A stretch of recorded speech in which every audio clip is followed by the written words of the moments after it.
ધોરણ 10 ગણિત પ્રકરણ 5 સમાંતર શ્રેણી। સૌપ્રથમ આપણે સમાંતર શ્રેણીના અર્થ વિશે સમજીશું। સમાંતર શ્રેણી એટલે એવા પદોની યાદી કે જેના પ્રથમ પદ સિવાયના દરેક પદ તેની આગળના પદમાં કોઈ નિશ્ચિત સંખ્યા ઉમેરવાથી મળતું શું છે? પદ છે। દાખલા તરીકે આપણે વિચાર કરીએ કે 5, 10, 15, 20, 25 આપણે આ એક શ્રેણી છે, પણ આ શ્રેણી સમાંતર શ્રેણી કહેવાય। કેમ સમાંતર શ્રેણી કહેવાય? કેમ કે આગળના પદમાં આપણે કોઈ નિશ્ચિત સંખ્યા એટલે કે નક્કી કરેલી સંખ્યા કઈ છે, દરેક વચ્ચે અંતર કેટલાનું છે? 5નું છે। એટલે નિશ્ચિત કરેલી સંખ્યા કઈ છે? 5। એ 5 ઉમેરીએ બરાબર તો આપણને એ પદ મળે। તો જેમ કે 5, 5માં 5 ઉમેરો એટલે શું મળે? 10, 10માં 5 ઉમેરો એટલે શું મળે? 15, 15માં 5 ઉમેરો એટલે શું મળે? 20 અને 20માં 5 ઉમેરો એટલે શું મળે? 25। પણ જે પણ સંખ્યા આપણે ઉમેરીએ છીએ એ નિશ્ચિત છે, નક્કી કરેલી છે, બધા વચ્ચે સરખી સંખ્યા છે, 5-5નું અંતર છે, એટલે સમાંતર શ્રેણી કહેવાય। શું કહેવાય? સમાંતર શ્રેણી। ઉમેરેલ નિશ્ચિત સંખ્યાને સમાંતર શ્રેણીનો સામાન્ય તફાવત કહેવામાં આવે છે, જેને સંકેતમાં ડી કહેવામાં આવે છે। આ સામાન્ય તફાવત ડી ધન, ઋણ કે શૂન્ય હોઈ શકે। જો સમાંતર શ્રેણીનું પ્રથમ પદ A1, બીજું પદ A2 અને ત્રીજું પદ A3 nમું પદ AN હોય તો તે સમાંતર શ્રેણી A1, A2, A3 AN બને।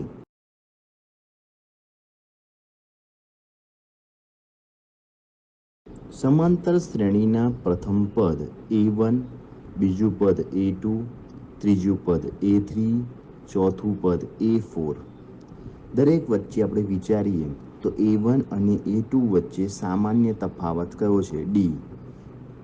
A2 અને A3 વચ્ચે પણ સામાન્ય તફાવત D। પણ આપણે નામ આપીએ કે A1 અને A2 વચ્ચેનો સામાન્ય તફાવત D1, A2 અને A3 વચ્ચે D2 અને A3 અને A4 વચ્ચે D3। હવે એનું સૂત્ર બનાવીએ તો સામાન્ય તફાવતનું સૂત્ર શું થાય? તો D1 બરાબર A2 માઇનસ A1, D2 બરાબર A3 માઇનસ A2 અને D3 બરાબર A4 માઇનસ A3।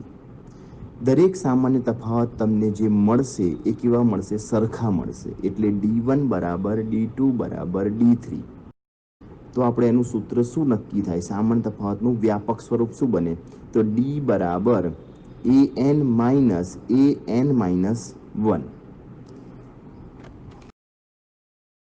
સમાંતર શ્રેણીના બે પ્રકાર છે, શાંત સમાંતર શ્રેણી અને અનંત સમાંતર શ્રેણી।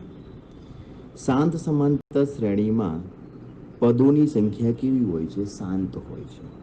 શાંત એટલે નિશ્ચિત ધન સંખ્યા હોય છે, જ્યારે અનંત સમાંતર શ્રેણીમાં પદોની સંખ્યા અનંત હોય છે। અનંત એટલે નિશ્ચિત ધન સંખ્યા ન હોય।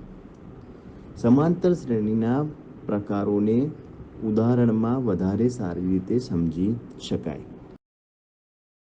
સમાંતર શ્રેણીના ઉદાહરણ જોતા પહેલા સમાંતર શ્રેણીનું વ્યાપક સ્વરૂપ વિશે આપણે ચર્ચા કરીશું।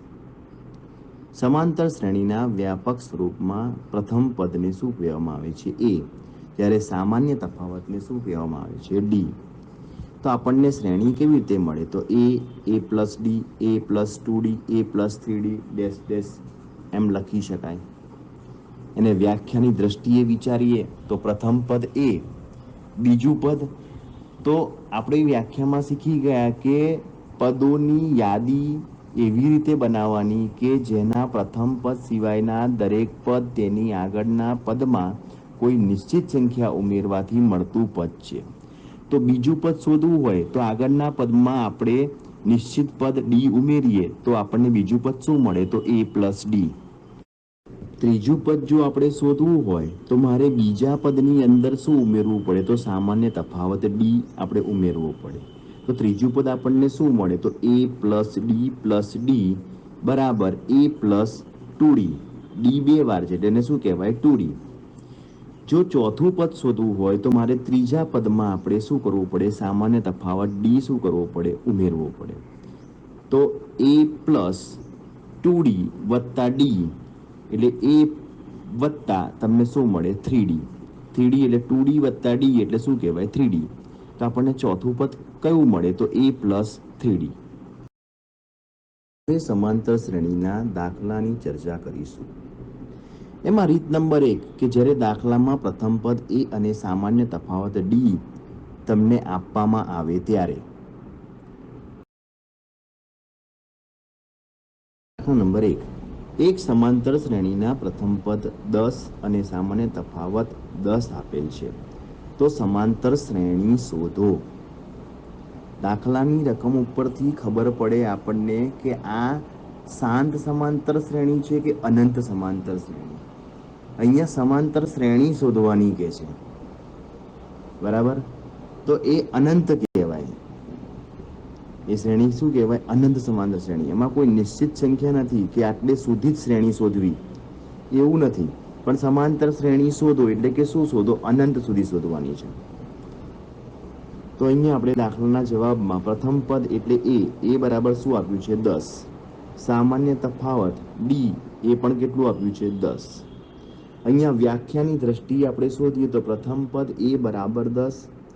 બીજું પદ જ્યારે શોધીએ ત્યારે હંમેશા જે d છે એ શું કરીશું? પ્રથમ પદમાં ઉમેરીશું. એટલે a + d બરાબર વિચારીએ 10 + 10 એટલે આપણને કેટલા મળશે? 20.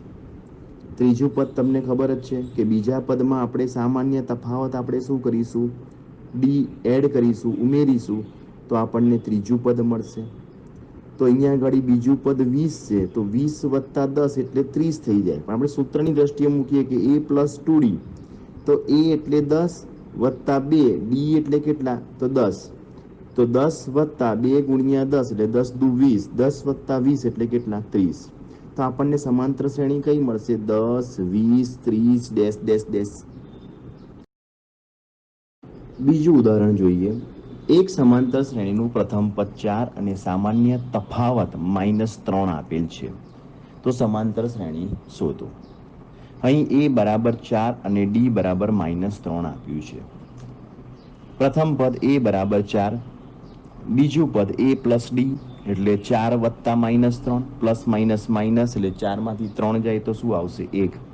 ત્રીજું પદ a + 2d, તો એ એટલે 4 4 + 2 d કેટલા છે? તો -3.